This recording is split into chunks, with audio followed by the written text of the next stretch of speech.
यह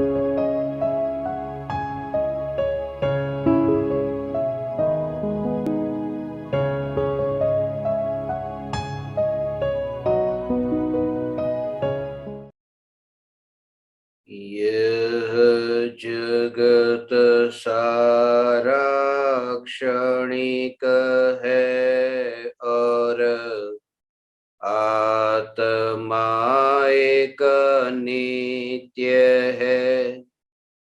आत्मा का अनुभव बस एकमात्र नित्य है।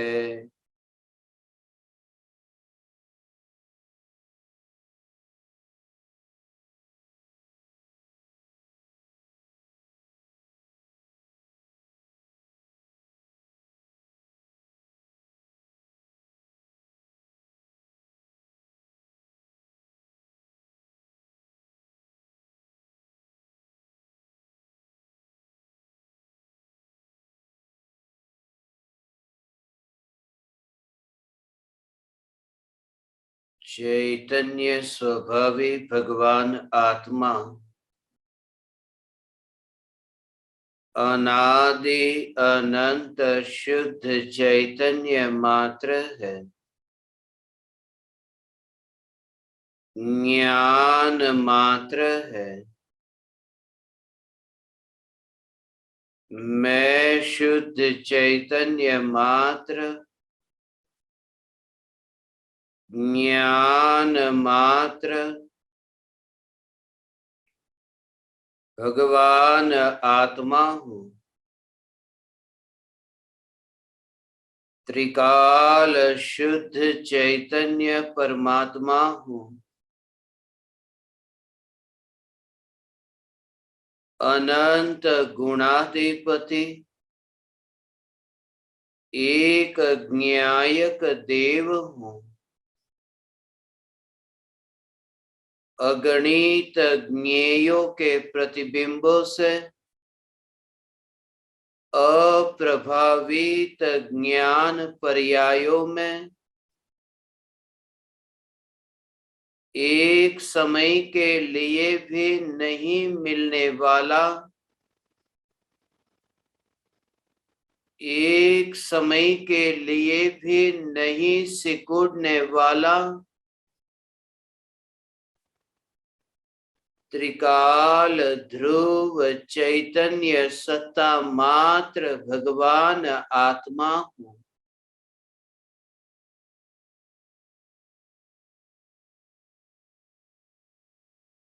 अनादि अनंत ध्रुव चैतन्य सत्ता में से एक समय भी घट नहीं सकता, ऐसी यह त्रिकाल ध्रुव चैतन्य सत्ता है। जिस नित्य ध्रुव सत्ता में से एक भी समय घट नहीं सकता, ऐसी ध्रुव चैतन्य सत्ता को भूलकर जिसका अस्तित्व ही एक समय का है, ऐसी पर्याय में एकत्व करना मिथ्यात्व है। अनादि काल से प्रत्येक समय के पर्याय में मिथ्यात्व का पोषण हुआ।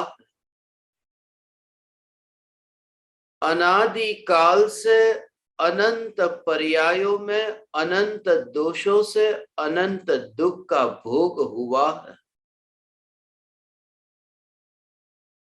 मगर वह अनंत परिभ्रमण किसका, वह अनंत दुख किसका, वह अनंत दुख का कारण जो मिथ्यात्व भाव, वह मिथ्यात्व भाव किसका। जब एक समय के ज्ञान के परिणमन में ध्रुव चैतन्य परमात्मा तत्व सिकुड़ता नहीं है, तो मिथ्यात्व की पर्याय में यह ध्रुव चैतन्य परमात्मा फैले कैसे।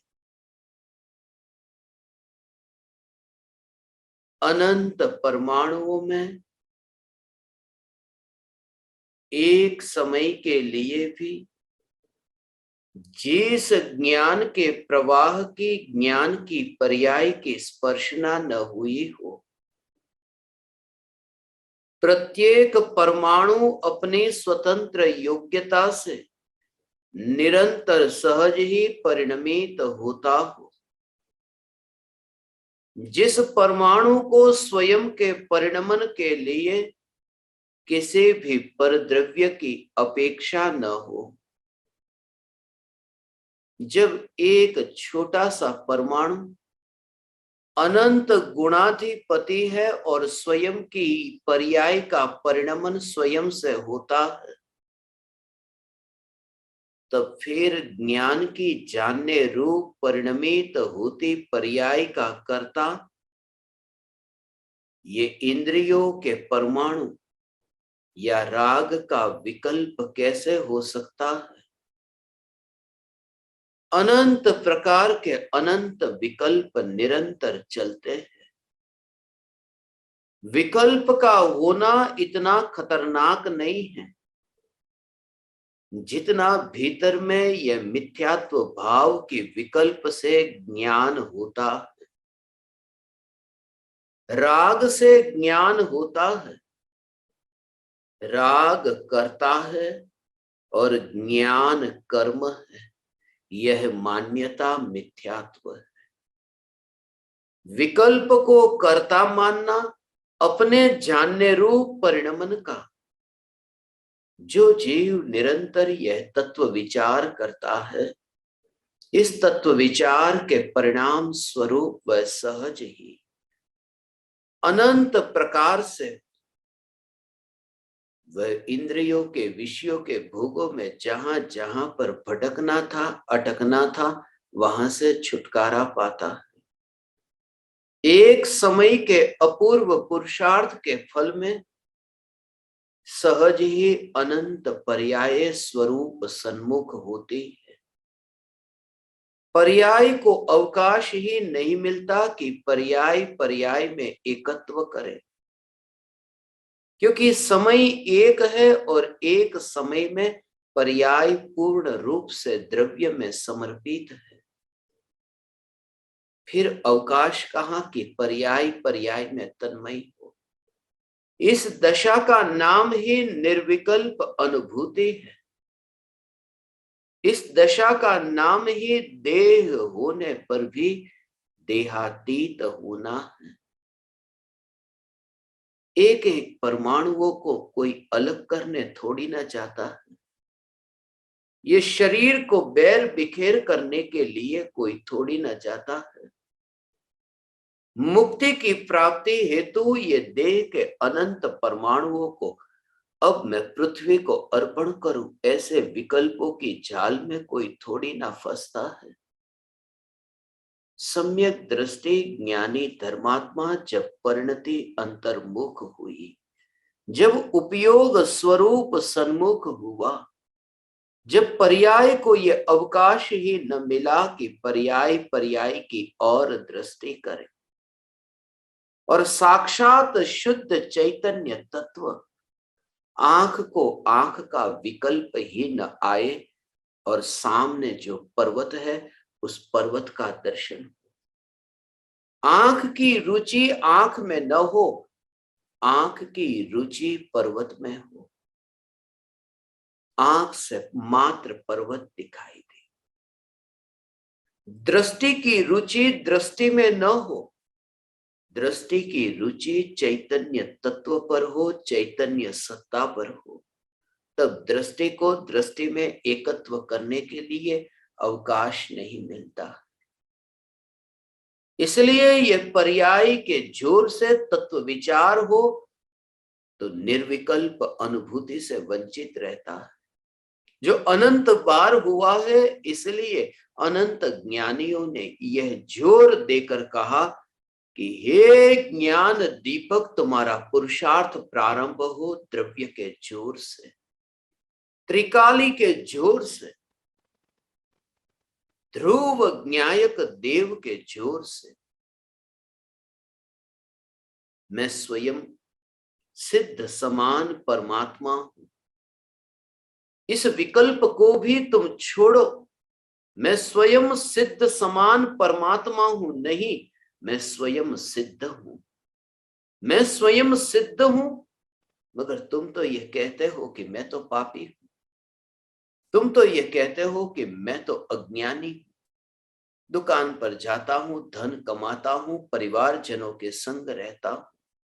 मैं तो इतना पापी हूं, एक समय के लिए भी मुझे अवकाश मिलता नहीं है। मैं तो इतना पापी हूं कि धर्म करने के लिए कहां समय मिलता है। तू कितना पापी है ये तू ही जानता है। तेरे पाप के बारे में क्या सिर्फ तू ही जानता है। तेरे पाप के बारे में वे मुनिराज नहीं जानते थे, जिन मुनिराजों ने यह लिखा कि तू स्वयं ही सिद्ध परमात्मा है। क्या तू उन मुनिराजों से भी ज्यादा अधिक जानता है कि तू पापी है। मुनिराजों की दृष्टि सम्यक थी, इसलिए मुनिराज को तेरे पाप नहीं दिखाई दिए, मुनिराजों को पाप से न्यारा परमात्मा दिखाई दिया। इसलिए अनंत अपराध से वो जो हीनता का भाव है, उस हीनता के भाव से मुक्त होने का यही उपाय है। उस ध्रुव सत्ता पर दृष्टि करना, शुद्ध चैतन्य सत्ता पर दृष्टि करना, जिसमें मलिनता है ही नहीं। ज्ञान की बहती धारा में ऐसी शुद्धता शुद्धता शुद्धता ही दिखे कि उस धारा में तुम्हें अशुद्धता दिखे तो हीनता का भाव आए। बहती नदी में काला कौवा उड़ता हुआ यदि प्रतिबिंबित हो, मगर जल इतना निर्मल हो कि निर्मल जल को देख करके सिर्फ तुम्हें पानी पीना है और प्यास लगी है, तो उस समय काला कौवा उड़ता हुआ उस नदी के पानी के बहते प्रवाह में प्रतिबिंबित हो रहा है, उसका विकल्प ही न आए। ऐसी रुचि अनंत ज्ञेयों में से ऐसी रुचि हट जाए, अनंत परमाणुओं में से यह रुचि मिट जाए। और अनंत परमाणुओं में से रुचि मिटने का अर्थ यह है कि परमाणु है अनंत। यह पिंड है अनंत परमाणुओं का बना हुआ एक। ये अनंत परमाणुओं का बना हुआ एक पिंड, यह देह। ये देह के अनंत परमाणु और प्रतिबिंबित तो होते हैं जिस ज्ञान की पर्याय में, वह पर्याय है एक। एक पर्याय में अनंत परमाणुओं का पिंड, यह देह प्रतिबिंबित होता है। ये होता है क्योंकि जानते हो कि मैं मनुष्य हूं। यह मनुष्य देह जो ज्ञान में प्रतिबिंबित होता है, वह एक समय की पर्याय में प्रतिबिंबित होता है। वह एक समय की पर्याय ऐसी निर्विकल्प है जिसके पास में कोई विकल्प नहीं, कोई विकल्प नहीं कि मैं ये अनंत परमाणुओं के पिंड को जानूं या न जानूं। निर्विकल्प होना इसी प्रकार के तत्व विचार से एक समय की ज्ञान की पर्याय के पास भी विकल्प नहीं है। जैसे तुम्हें विकल्प हो कि मैं घूमने के लिए कहां जाऊं, मैं घूमने के लिए ऑस्ट्रेलिया जाऊं या फिर अमेरिका जाऊं, ये विकल्प है। मैं घूमने के लिए उत्तर की ओर जाऊं या दक्षिण की ओर जाऊं, ये विकल्प है। ज्ञान की एक समय के जानने रूप परिणमित यह पर्याय, जिस पर्याय के पास कोई विकल्प नहीं। जैसे जड़ पदार्थों के पास कोई विकल्प होते हैं, ये जड़ पदार्थ के पास में कोई विकल्प है, कोई इच्छा है। ये शरीर के परमाणु में कोई इच्छा है कि ये परमाणु मध्य लोक में वर्तमान में यहाँ इस स्थान पर, इस क्षेत्र पर, आकाश के इस प्रदेश पर रहेंगे। क्या ये परमाणु को कोई विकल्प है?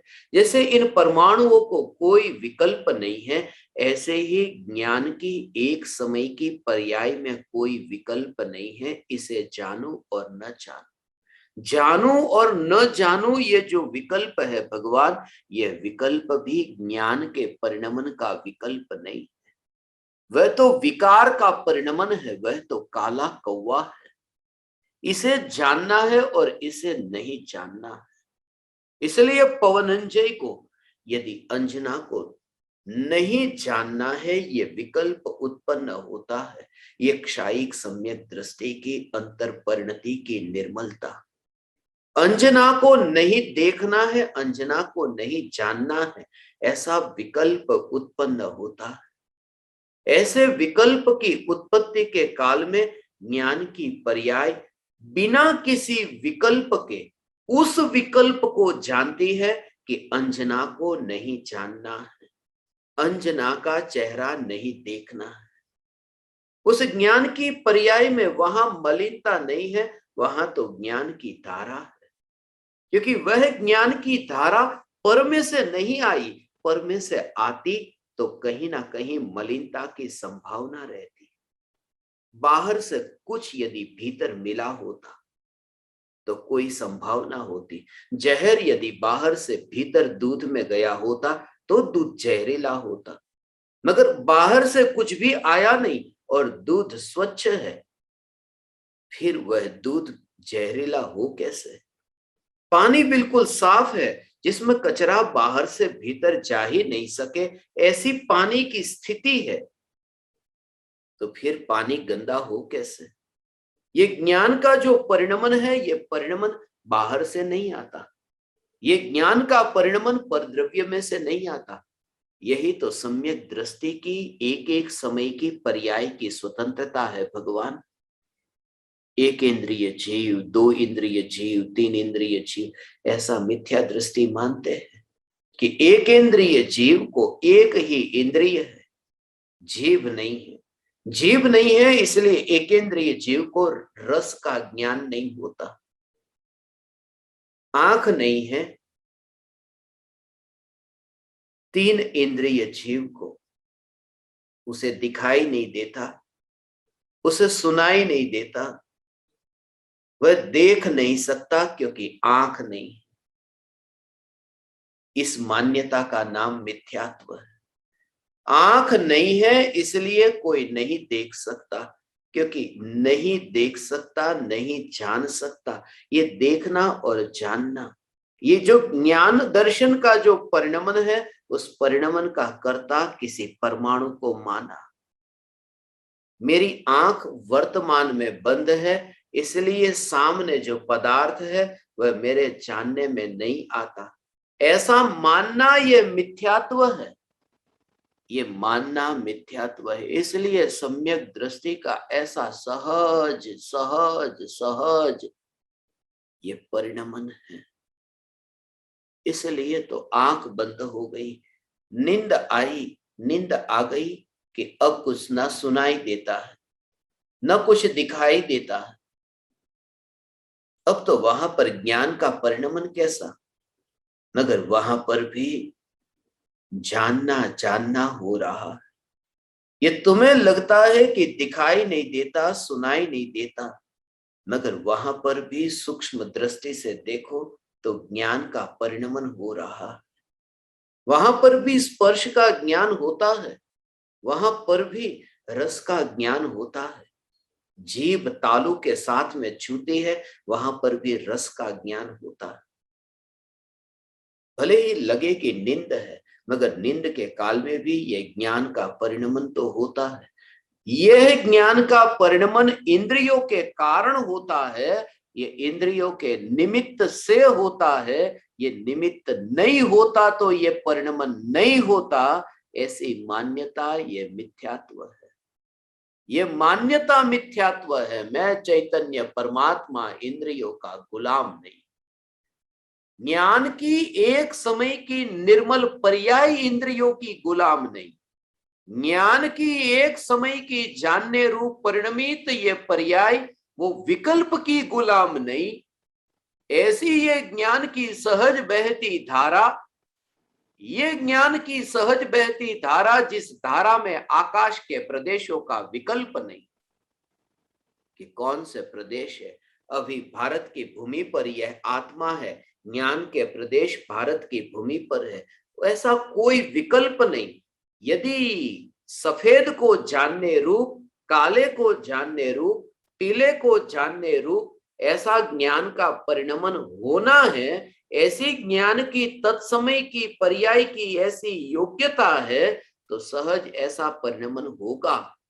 ऐसा परिणमन होगा, उस परिणमन का करने वाला कोई विकल्प नहीं, उस परिणमन का करने वाला कोई देह के परमाणु नहीं, यहां तक कि उस परिणमन का करने वाला त्रिकाली ध्रुव न्यायक देव नहीं, उस पर्याय के परिणमन का कर्ता त्रिकाली ध्रुव न्यायक देव नहीं, उस पर्याय की परिणमन का कर्ता वह पर्याय स्वयं है।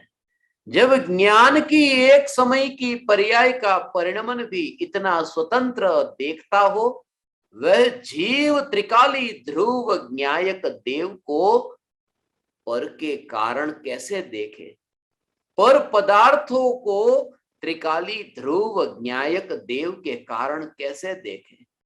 इसलिए ये सब कार्य होता तो है, मगर होते हुए कार्य में उसकी रुचि नहीं, दृष्टि में उसकी रुचि नहीं। इसलिए सम्यक दृष्टि की दृष्टि भगवान आत्मा, ये त्रिकाल ध्रुव न्यायक, त्रिकाल ध्रुव न्यायक पर दृष्टि, उन्हें तो वही दिखता है। आंख खुली हो या आंख बंद हो, अब न्यायक के अलावा और कुछ भी नहीं दिखता। मन लगे या न लगे, फिर भी न्यायक न्यायक न्यायक। बहुत दिनों से सत्संग नहीं हुआ, चैतन्य तत्व की पुकार नहीं सुनी, चैन नहीं पड़ता। सत्संग के बिना चैन नहीं पड़ता, ऐसा भाव ज्ञानी को आता। सत्संग के बिना चैन नहीं पड़ता। लाओ कुछ उपदेश दो, लाओ कुछ उपदेश सुनो, ये भाव आता है। मगर इन भावों में भी जिनका एकत्व नहीं, मानते नहीं है कि ये भाव मैं हूं, ऐसे भाव भी आते हैं। इसलिए ये कहता हूं कि यदि सत्संग न हो और वह भाव भी तुम्हें आए कि कब होगा सत्संग, उस समय भी तुम्हारी चैतन्य तत्व की ओर जो दृष्टि केंद्रित हुई है, वह दृष्टि न छूटे। वह दृष्टि ध्रुव न्यायक देव की ओर ऐसी ऐसी बनी रहे। अनंत परमाणुओं के पिंड इस देह में इतनी रुचि है, इतनी तन्मयता है, इतने विकल्प है, इतनी मोह माया है।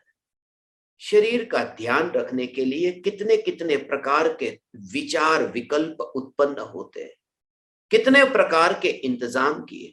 बुढ़ापे में जिएंगे पता नहीं, जवानी में ही मृत्यु हो जाए, आयुष्य का भरोसा नहीं, मगर फिर भी विचार करते हैं कि बुढ़ापे के लिए कुछ धन बचा करके रखा है या नहीं। कभी किसी से मांगना न पड़े बुढ़ापे में, खुद के पास इतना धन तो रख लेना, किसी के पास हाथ फैलाना न पड़े। और हम तो स्वाभिमानी है, किसी से हाथ फैलाते नहीं, इसलिए बुढ़ापे के लिए अभी से ही धन की व्यवस्था कर दी। बुढ़ापे में शरीर बीमार होगा, उस समय क्या होगा, किसी वैद्य की, डॉक्टर की जरूरत पड़ेगी। पहले से ही पहचान रखना, संबंध रखना। डॉक्टर सामने मिले तो मुस्कुरा देना, पूछ लेना कैसे हो। कभी कभी सामने से फोन कर देना, क्या पता कभी जरूरत पड़ जाए। डॉक्टर से संबंध मत बिगाड़ना, वकीलों से संबंध मत बिगाड़ना, कभी भी जरूरत पड़ सकती है। गृहस्थ की अवस्था में है, लड़ाई झगड़ा हो गया, कोर्ट में अदालत में जाना पड़ा, वकील के साथ में रिश्ता अच्छा रखना। और ये देह का तो खास ध्यान रखना, क्योंकि ये देह ही तो मैं हूं। ये देह नहीं तो फिर मैं जीऊंगा कैसे। इसलिए तो समय पर सो जाना, समय पर उठना, समय पर खाना पीना, और देह को जो भी यथा योग्य हो। यदि सर्दी जुकाम हो तो गर्म पानी से नहाना, यदि बहुत गर्मी लगी हो तो ठंडे पानी से नहाना, यदि देह में यदि जलन होती हो तो ठंडा खाना पीना, यदि देह में यदि बहुत ठंडक हो तो फिर कुछ गर्म खाना। ये सब प्रकार की बुद्धि तो तुम्हारे पास है। जिन परमाणुओं का एक समय में जाने से अनजाना होना होता है, ये मूर्खता नहीं तो और क्या है भगवान। तुम जरा विचार करो, एक समय में जो ये समस्त परमाणु जाने से अनजाने होने वाले ही है, एक समय में जो अनंत परमाणु जाने से अनजाने होने वाले हैं, उन परमाणुओं के विचार में, उन परमाणुओं के विकल्प में, उन परमाणुओं में तन्मयता से एकत्व करके उन परमाणुओं को ठीक रखने का इतना प्रयास, जो एक समय में अनजाना होने वाला है। और त्रिकाली ध्रुव ज्ञायक देव, त्रिकाली ध्रुव ज्ञायक देव जो सिद्धशिला पर अनंत काल तक जाना रहेगा, अनंत काल तक दृष्टि में रहेगा, जो अनंत काल तक दृष्टि में रहने वाला त्रिकाली ध्रुव ज्ञायक देव, उसका एक समय के लिए विचार भी न आए, ऐसे मूढ़ अज्ञानियों के संगति से बचना भगवान। गली गली में ये उपदेश देने वाले, सलाह देने वाले तुम्हें मिलेंगे, तरह तरह के लोग तुम्हें मिलेंगे। शरीर का ध्यान रखो, भोजन कर लो, समय पर भोजन करो, समय पर पानी पियो। मुझे कहने वाले बहुत मिलते हैं, बार बार याद दिलाते हैं पानी पी लो। भूल जाता हूं, दिन में कभी एक आध बार पानी पीने का विचार आए तो पानी पीना याद नहीं रहता। कठोर भाषा में वो मुझसे कहते हैं कि पानी पियो, वरना ये शरीर टिकेगा कैसे, और फिर साधना कैसे होगी। मैं उनसे ये पूछता हूं, तुमने तो समय पर पानी पिया नहीं, तुमने तो समय पर भोजन किया नहीं, तुमने तो इस देह का यथा योग्य ध्यान रखा नहीं, और ये सब करके तुमने भीतर में क्या पाया ये तो सोचो। तुम ये सलाह देते हो, मगर इस सलाह के पीछे तुम अपने बारे में सोचो कि तुमने भीतर में क्या पाया। तुम्हारा पूरा जीवन ही उसमें बीतता है, और मैं ऐसी मूर्ता न करना चाहूंगा। मैं परम कृपालु देव के चरणों में समर्पित हूं। मैं परम कृपालु देव के चरणों की रज को मेरे ललाट पर, मेरे सिर पर यहां लेकर के घूमता हूं। और इसलिए परम कृपालु देव मेरी दृष्टि में है कि यदि आयुष्य 33 वर्ष 5 महीने में समाप्त हो जाए तो मंजूर है। इस शरीर को हृष्ट पुष्ट स्वस्थ बनाने के चक्कर में और 100 साल जीने के चक्कर में देह में मोह को पुष्ट करूं और बहाना बनाऊं कि आत्मा की साधना तब होगी यदि देह काम करेगा। मैं अभी इसी समय देह को छोड़ने को तैयार हूं यदि उपयोग स्वरूप सन्मुख हो, मंजूर है। यदि भोजन भूल जाऊं, पानी भूल जाऊं तो मंजूर है, क्योंकि जिस स्वरूप की अस्थि की मस्ती में मुझे अनंत काल तक रहना है, उसके आनंद में, इतना आनंद में, इसलिए हे ज्ञान दीपक, तुम देह के गुलाम अब नहीं हो सकते भगवान। हे ज्ञान दीपक, तुम देह की गुलामी नहीं कर सकते, क्योंकि तुम्हारी रग रग में यह चैतन्य परमात्मा अब गूंजता है, दौड़ता है, बहता है। तुम जहां जहां देखो तुम्हें न्यायक ही दिखता है।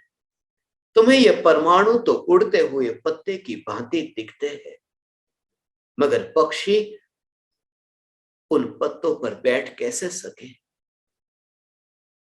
पेड़ पर तो पंछी बैठ जाए, उड़ते पत्ते पर पंछी बैठे कैसे।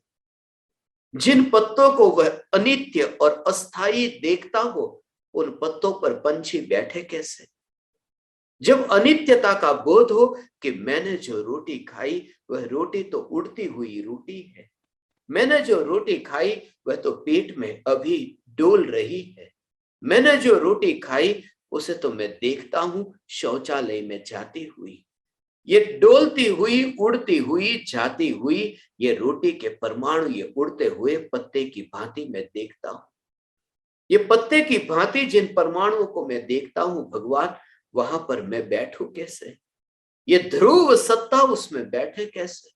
यही तत्व विचार, ये तत्व विचार ये तुम्हारी रग रग में बसा है। इसलिए तुम कितने ही सत्संग अब सुनने जाओ, कितने ही वक्ताओं के वक्तव्य को तुम सुनने जाओ, प्रवचनकारों के प्रवचनों को सुनने जाओ, तुम्हें चैन न पड़ेगा। इसलिए चैन न पड़ेगा क्योंकि चैतन्य की पुकार न होगी। एकमात्र चैतन्य, एकमात्र चैतन्य, एकमात्र चैतन्य। मुझे भी चैन नहीं पड़ता, खेद होता है, खेद होता है। जिस सत्संग में चैतन्य की मस्ती ना हो वह सत्संग सत्संग नहीं। इसलिए कल भी सत्संग हुआ, मगर मैं आपके चेहरे पर वह आनंद नहीं देख पा रहा था, मैं आपके चेहरे पर वह उल्लास नहीं देख पा रहा था। और यही कारण है, उस सत्संग के दौरान ही मुझे ये भाव आया कि ज्ञान दीपक के पंछी को ये पत्तों से दूर क्यों रहना है, उसकी मस्ती के बारे में भेद विज्ञान की कला कहो। हे ज्ञान दीपक, तुम इन परमाणुओं को अलग अलग प्रकार के नाम से आज तक जान चुके हो, अलग अलग प्रकार के नाम से बहुत बार जाना है। अब तुम जानो इन्हें उड़ते हुए पत्ते की भांति, इन्हें तुम जानो। खून को दौड़ता हुआ तुम देखते हो, मगर उस खून के दौड़ने के साथ साथ, उन खून के परमाणुओं के दौड़ने के साथ साथ तुम विकल्पों को भी दौड़ता हुआ देखो। जाते हैं रास्ते पर लोग दौड़ते हैं, भागते हैं, बाजार में लोग भागते हैं, ऐसे ही तुम खून को दौड़ता हुआ देखो, ऐसे ही विकल्पों को भागता हुआ देखो। और ऐसे ही त्रिकाल ध्रुव सत्ता तत्व विचार को फैलाओ, तत्व चिंतन को फैलाओ, संकुचित मत रखो। 20 साल 40 साल ऐसा तत्व विचार संकुचित मत रखो। तुम्हारे तत्व विचार की इतनी गहराई हो कि उस गहराई में जाओ तो तुम्हें वह पूर्ण सत्ता, शांत सत्ता तुम्हें दर्शन दे। तुम उतने विराट अस्तित्व को तुम देखो, तुम ऐसे विराट अस्तित्व को देखो जहां न तुम्हें आदि दिखाई दे, न तुम्हें अंत दिखाई दे। तुम खुले मैदान में आकर के आकाश को देखो, मगर उस आकाश का आदि है और अंत है। यहां तो अनादि अनंत है।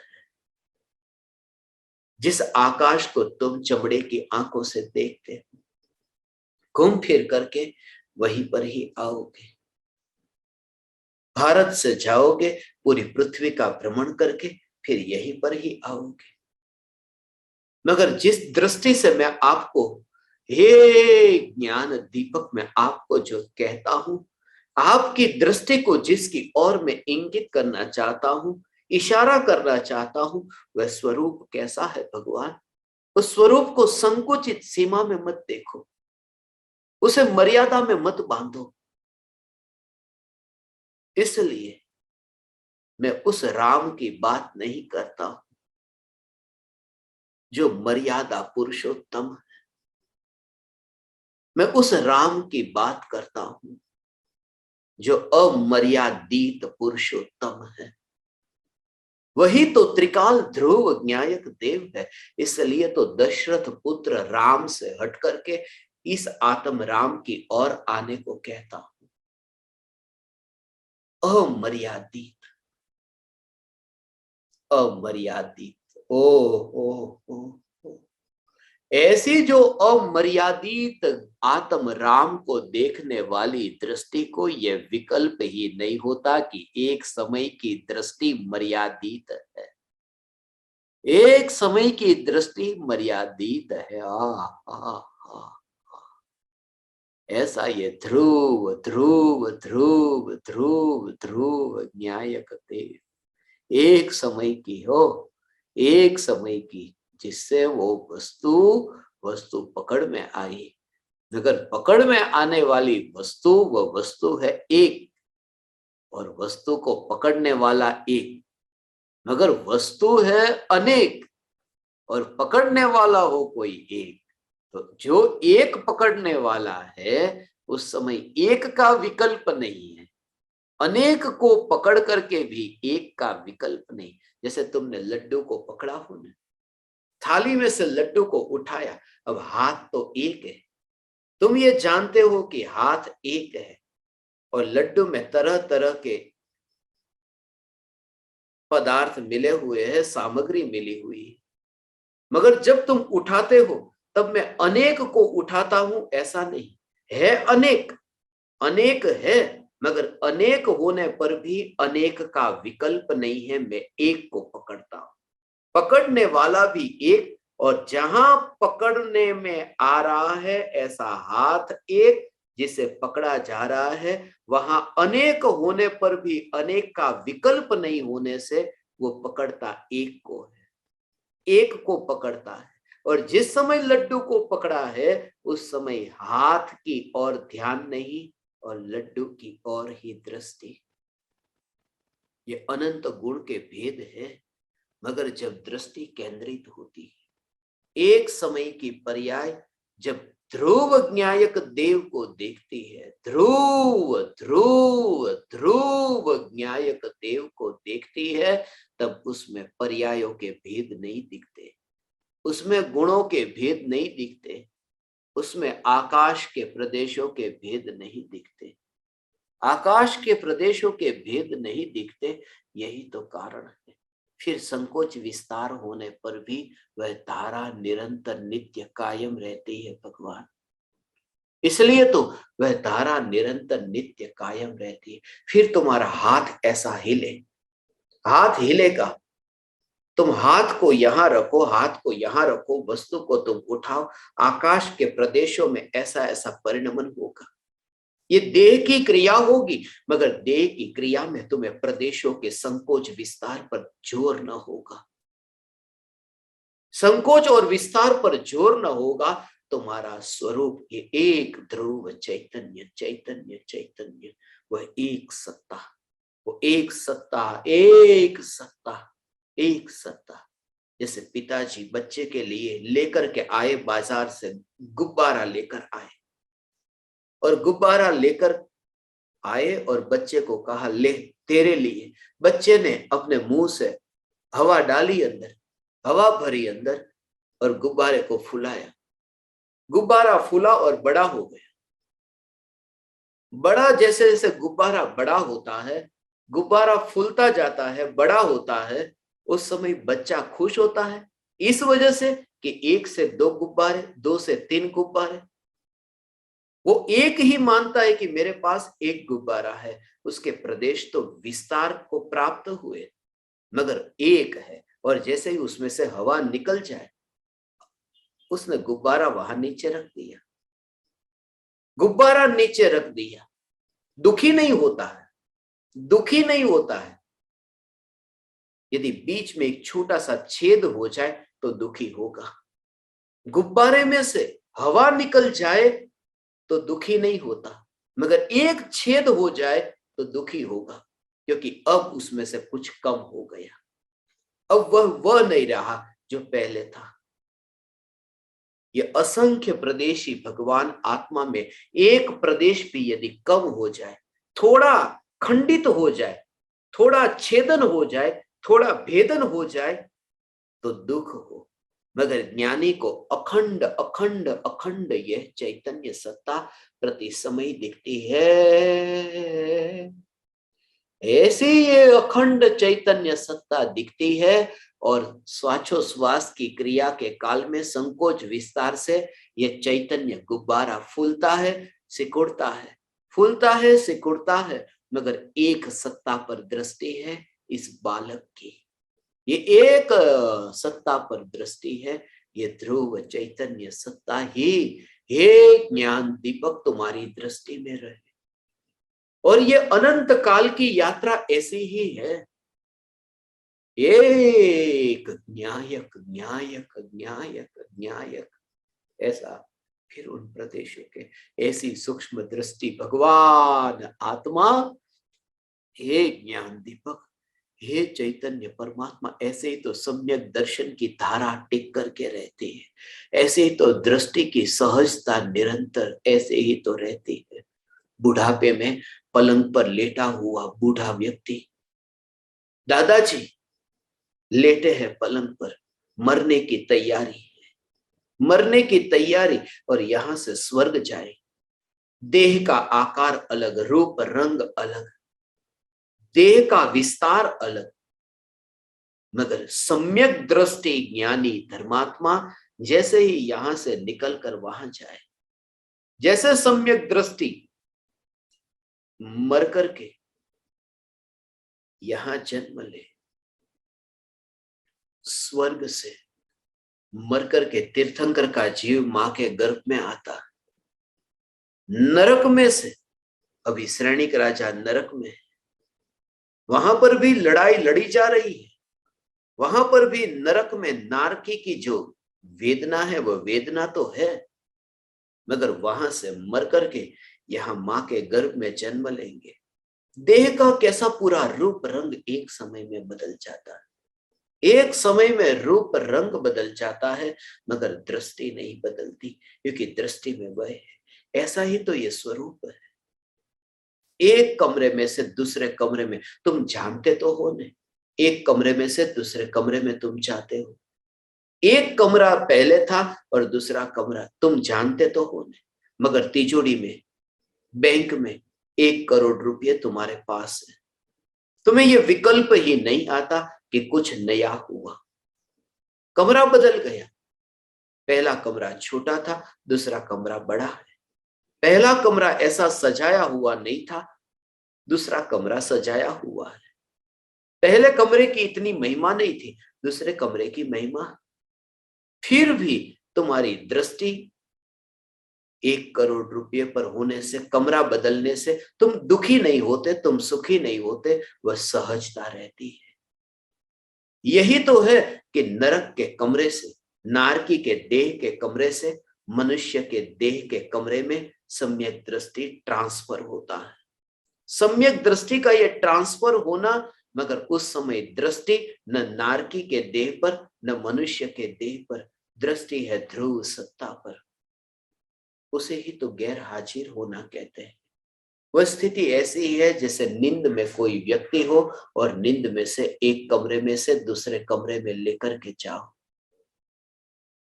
उसे पता ही नहीं, एक कमरे से दूसरे कमरे में गया उसका पता नहीं, क्योंकि वह कमरे में नहीं, वह नींद में है। चैतन्य ज्ञायक देव की ऐसी मस्ती हो भगवान, तुम तत्व विचार करते हुए इस देह को छोड़ो, तो ऐसे छोड़ो कि स्वरूप की मस्ती में, कि तुम अस्पताल में न रहो, तुम अस्पताल में न रहो, तुम डॉक्टरों के साथ न रहो। तुम अभी से ये तैयारी करो, तुम्हारी विचारधारा ही बिल्कुल झूठी है, क्योंकि तुमने फैलाया है संसार, तुमने फैलाया है अपने संसार को, इतना इतना इतना फैलाया, इसलिए तुम्हें देह को बचाना है, क्योंकि उस संसार को भोगने के लिए कोई न कोई तो चाहिए। तुमने जिस संसार को बचाया, धन को बचाया, तुमने पत्नी को बचाया, तुमने परिवार को बचाया, तुमने इंद्रियों के विषयों के भोगों को बचाया, उसे भोगने के लिए कोई तो चाहिए, तुम देह को बचाते हो। और परम कृपालु देव त्रिकाली ध्रुव ज्ञायक देव की ओर देखते हैं, इसलिए वे देखते हैं कि इस न्यायक देव को देह से भोगा नहीं जा सकता, और यह न्यायक देव जब दृष्टि में है तो बस अब बचाना है तो एक ही कि उपयोग को बचाओ। उपयोग जो भटकता है उस उपयोग को बचाओ। हाथ में से एक भी रुपया बाहर न जाए, घर के बाहर न चला जाए। इतना तो हिसाब तुमने बहुत रखा, एक एक रुपये के हिसाब के पक्के बनिए हो, मगर ये उपयोग अनादिकाल से भटक रहा है।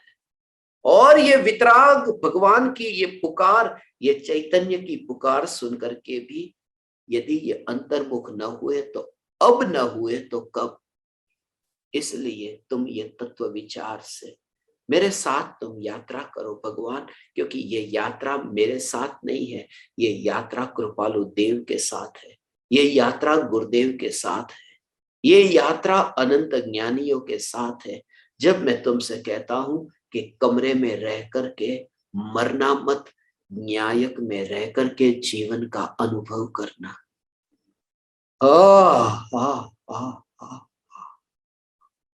एक समय का ये उपयोग त्रिकाली ध्रुव न्यायक देव देव देव देव में ढले, और न्यायक देव का त्रिकाल जीवन, वो त्रिकाल जीवन प्रतिबिंबित हो, उसे जानते ही उसमें एकत्व हो, और ऐसी स्थिरता कि आनंद उल्सित हो। क्योंकि विकल्प मर गया, कोई आवरण न रहा, पर्दा न रहा कि रूप व्यक्त हो गया। जैसे ही पर्दा हट गया, वस्त्र हट गया कि व्यक्ति का शरीर दिखने लगा। जैसे ही वस्त्र हटा कि शरीर दिखने लगा, ऐसे ही तुम पाओगे कि दुख का वस्त्र हट गया, और सुख स्वरूप आत्मा, जो सुख स्वरूप था, है, रहेगा, ऐसा जो त्रिकाल सुख स्वरूप, वह व्यक्त हुआ, वह व्यक्त हुआ। ये सागर उछला, ये आनंद का सागर उछला, वैसी निराकुलता रूप आनंद का सागर तुम हो। दुख का आवरण हटते ही, पर्दा हटते ही तुम्हें दृश्य दिखाई दे, वस्त्र हटते ही तुम्हें व्यक्ति दिखाई दे, बादल हटते ही जैसे तुम्हें सूर्य दिखाई दे, और धुआं न रहे और तुम्हें मात्र ज्योति दिखाई दे। व्यक्त हुआ, व्यक्त हुआ, और व्यर्थ का है वो गिर गया, छिलका गिर गया, और अनाज के दाने व्यक्त हुए। बस वो जन्म नहीं लेते, वो पैदा नहीं हुए, वह थे, वही तो व्यक्त हुआ, आवरण हट गया। जैसे जैसे तुम्हारा ये चैतन्य तत्व विचार होगा, इस चैतन्य तत्व विचार से ये दशा होगी। इसलिए कहता हूं, बाहर के विषयों से सिमटना शुरू कर दो। इसलिए कहता हूं कि ऐसी ही संगति में रहो। इसलिए ये कहता हूं, ऐसी ही संगति में रहो कि जहां चैतन्य चैतन्य चैतन्य तत्व विचार की धारा तुम्हारी बनी रहे। इसलिए तुरंत ही ऐसी संगति छोड़ देना। अपने मोबाइल में यदि ऐसे कॉन्टेक्स्ट भी हो, निकाल देना, कर देना ब्लॉक, मत रखना, क्योंकि आयुष्य बहुत अल्प है और जंजाल बहुत बड़ी है। ये प्रयोगात्मक जीवन जीने की कला, हे ज्ञान दीपक, मैं तुमसे कहता हूं,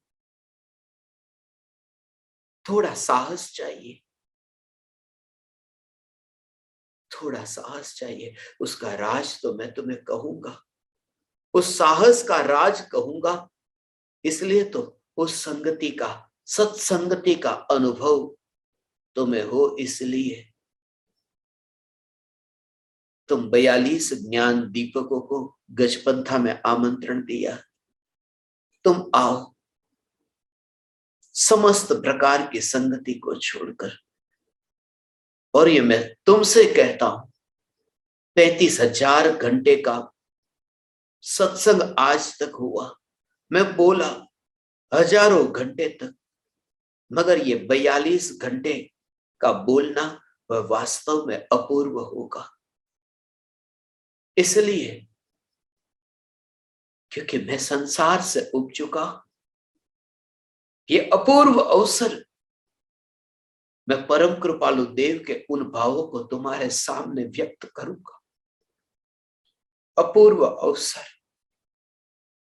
इन परमाणुओं से तुम इतने इतने थक जाओ कि देह के गुलाम न रहो, तुम कसाई न रहो, तुम चमार न रहो, तुम्हारा दिन रात चमड़ी पर ही ध्यान न जाए, तुम दिन रात शरीर की सेवा में ही न लगे रहो, तुम दिन रात शरीर शरीर और शरीर के भोगों में ही न डूबे रहो।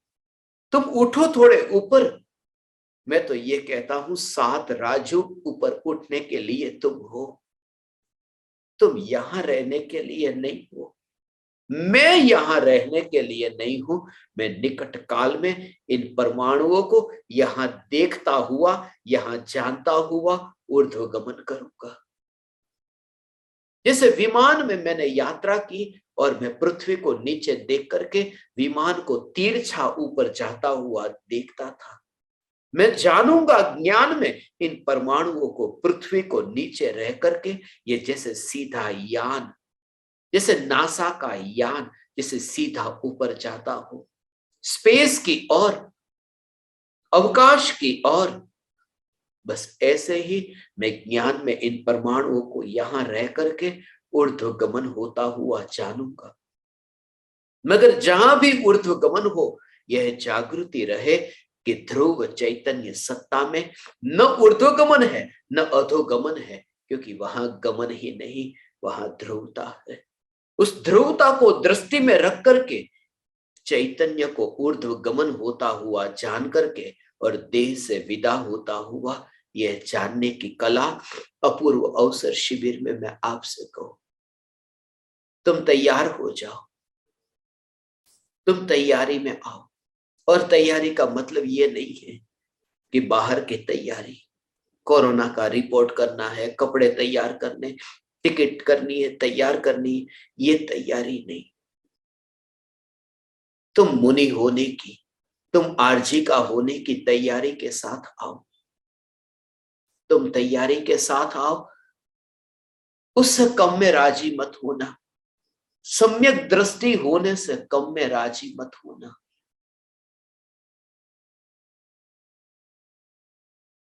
और तुम राजी नहीं हो सकते।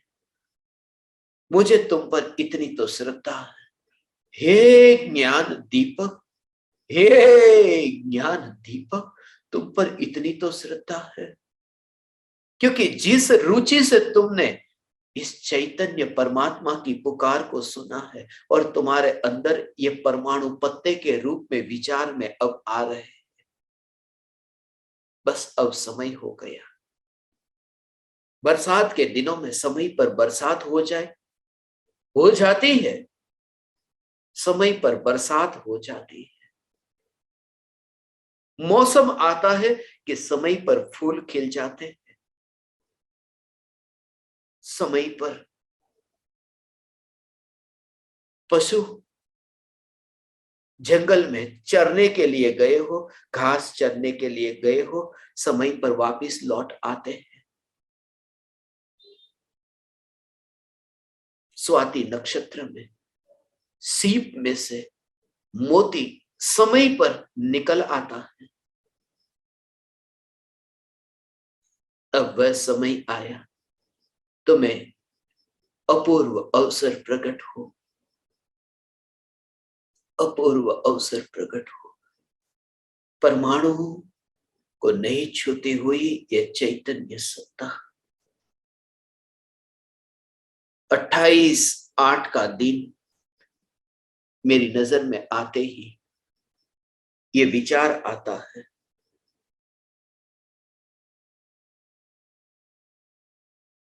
मुनिराज के 28 मूलगुण होते हैं, श्रावक के अष्ट मूलगुण होते हैं, मध्यमास मधु और 5 उदंबर फलों का त्यागी श्रावक। मुनि के 28 मूलगुण होते हैं और श्रावक के 8 मूल गुण होते हैं। मगर ये विचार जैसे ही आया, मुझे अभी आया, ये विचार आते ही अंदर से श्रद्धा ये मानने को तैयार नहीं होती, ये मेरे मूल गुण नहीं, मेरे मूल गुण नहीं, मेरा तो एक ही मूल गुण है, चैतन्य चैतन्य चैतन्य चैतन्य। ज्ञान गुण ही मूल गुण है, जो स्वयं को और पर को जानने रूप कार्य करता है। ज्ञान ही तो एकमात्र मूल गुण है। हे ज्ञान दीपक, 28 मूल गुण से भी, 8 मूल गुण से भी तो मुक्त होकर के, एक ज्ञान गुण से भी मुक्त होकर के, जहां गुण और गुणी के भेद ही नहीं, ऐसे न्यायक की मस्ती में मस्त हो जाओ। ऐसी न्यायक की मस्ती में मस्त हो जाओ। देह को देह का कार्य करने दो, दखलगिरी मत करो, बीच में अड़चन मत लाओ, क्योंकि वो वैसे भी रुकने वाला नहीं, वो अपना कार्य करेगा, वो तुम्हारी सुनने वाला नहीं है। ये देह तुम्हारी न सुनेगा, वह अपना कार्य करेगा। वो कहता है कि मेरा आगे जाना है, मैं रविवार को भी छुट्टी नहीं लेता, मुझे आगे जाना है, मेरी अपॉइंटमेंट फिक्स हो चुकी है, मेरा आगे जाना फिक्स हो चुका है, आगे कोई और इंतजार करता है, वहां मुझे जाना है और मैंने समय दिया है, समय दिया है। और जिनको मैंने समय दिया, फिर वो वादा कैसे तोड़ सकता हूं? जब पति पत्नी को दिया हुआ वादा नहीं तोड़ सकता, पत्नी पति को दिए हुए वादे नहीं तोड़ सकती, मानती है कि वफादार है, प्रामाणिक है, वादे नहीं तोड़ सकती, तो ये अनंत परमाणुओं ने वादा किया। अनंत केवल ज्ञान की पर्यायों को ये वादा किया है कि तुमने जो अपनी ज्ञान की पर्याय में ये जाना कि ये कल स्मशान में होंगे, तो हम होंगे, हम होंगे। तुम्हारा ज्ञान झूठा नहीं हो सकता।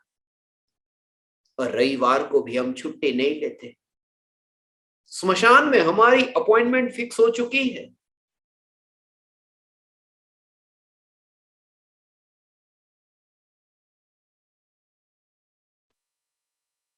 और मैं निवृत्त हूं,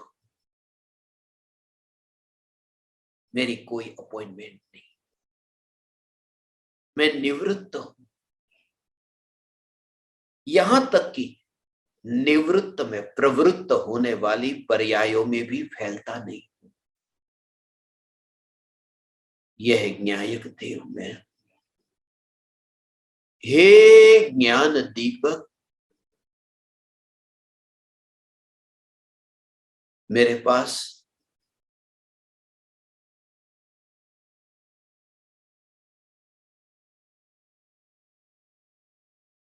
उन पर्यायों को भी नहीं देखता जो पर्याय निवृत्त में प्रवृत्त होती है। तो फिर मास में मैं अपने को कैसे प्रवृत्त होता हुआ देखो, यह तत्व विचार करना, यही प्रयोग करना, रात्रि में सोने से पहले यही विचार करना। क्या जीवन भर देह की ही गुलामी करनी है?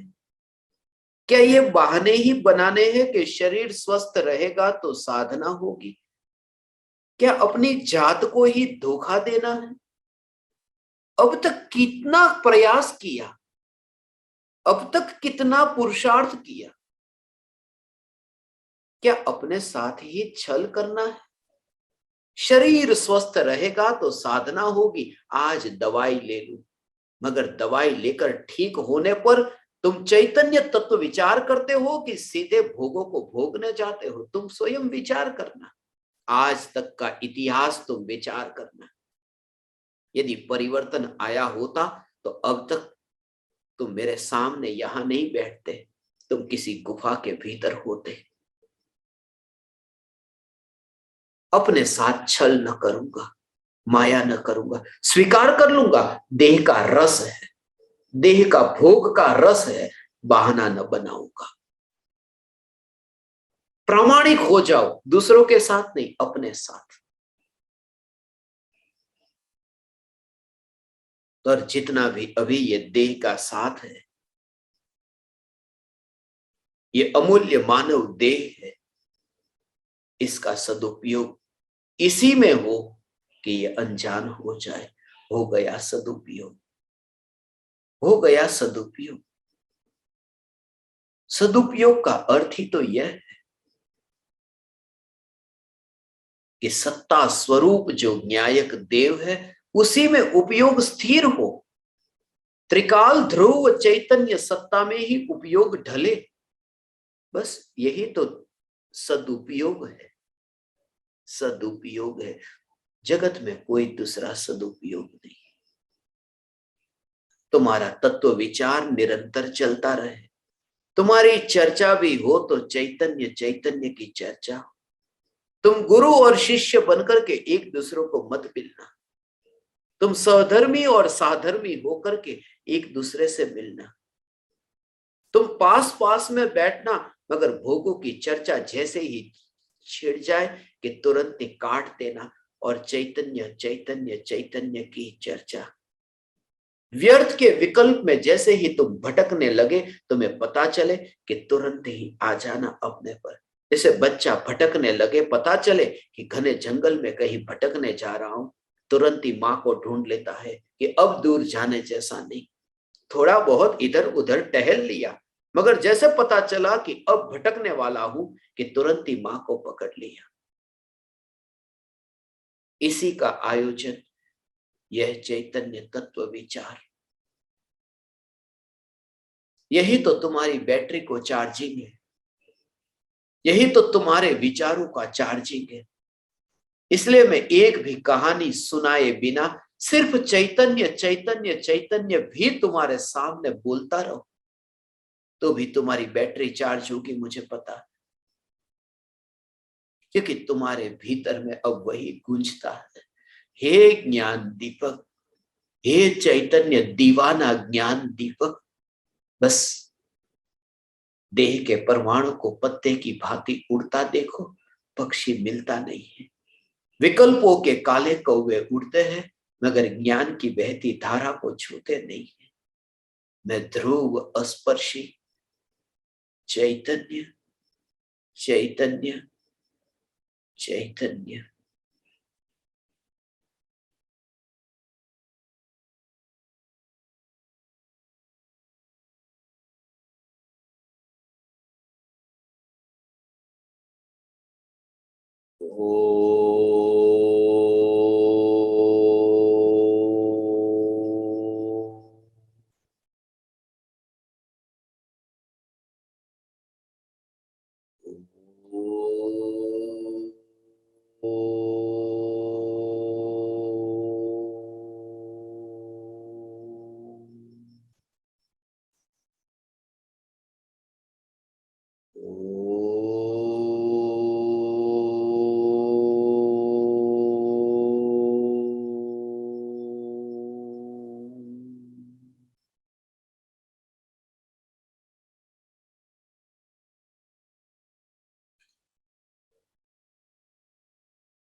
अहो अहो श्री सद्गुरु करुणा सिंधु अपार, इस पामर पर प्रभु किया अहो अहो उपकार, अहो अहो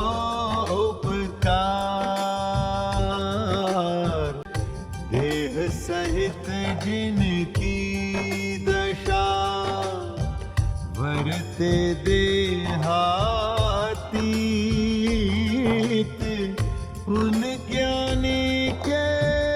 चरण